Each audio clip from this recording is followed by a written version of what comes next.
दोस्तों, एक नए ब्लॉग में आप सभी का मैं जलस सिंह हार्दिक स्वागत और अभिनंदन वंदन करता हूं। मित्रों,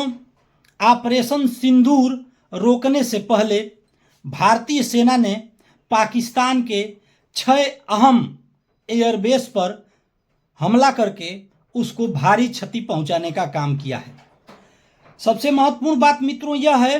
कि जो पाकिस्तान जिस पंजाब प्रांत को अपना सबसे सुरक्षित पनाहगाह मानता है और जो आतंकवादी हैं, चाहे वो लश्कर ए तोयबा के हों, चाहे जैसे मोहम्मद के हों, चाहे हिजबुल मुजाहिदीन के हों, यह सब जिसको अपना सबसे सुरक्षित ठिकाना मानकर पंजाब के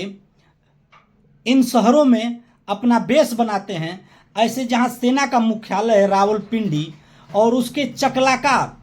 एयर बेस पर भारतीय सेना ने अहम हमला करते हुए उस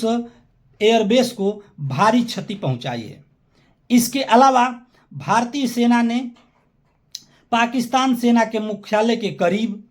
नूर खान एयरबेस, साथ ही पाकिस्तान के मुरीद,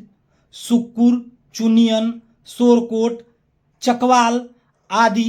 एयरबेसों पर हमला करके भारी नुकसान और भारी तबाही पहुंचाने का काम भारत के वीर जवानों ने किया है। यह अदम्य साहस का परिचायक है और सटीक कुशलता, सटीक युद्ध नीति के कारण आज भारत की सेना निश्चित तौर पर एक अहम मुकाम, अहम पड़ाव पर है और विश्व को यह संदेश दे रही है कि बिना किसी अन्य कैजुअलिटी के, किसी मानव जो आम आदमी है बिना उसको नुकसान पहुंचावे, सीधे सीधे किस तरीके से एक प्रोफेशनल आर्मी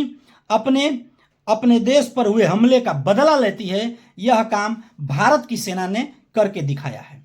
मित्रों, आज सभी जानते हैं कि कुछ समय के लिए ऑपरेशन सिंदूर के बीच में ठहराव आया है, यानी युद्ध विराम की घोषणा की गई है। लेकिन इसके पहले भारतीय सेना ने ऑपरेशन सिंदूर के तहत पाकिस्तान के स्कर्दू और सरगोधा,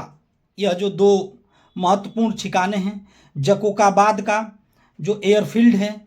भुलारी का जो एयरफील्ड है, इन सब जगहों पर भी भारतीय सेना ने भारी तबाही मचाई है।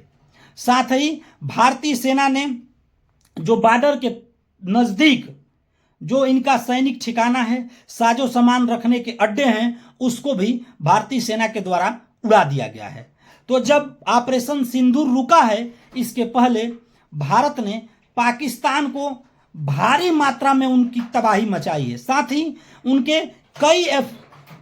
एयर डिफेंस सिस्टम को तबाह कर दिया गया है, उनकी नेविगेशन सिस्टम को तबाह कर दिया गया है और निश्चित तौर पर जो जानकारी सूत्रों के हवाले से निकल कर आ रही है, उसमें यह स्पष्ट दिख रहा है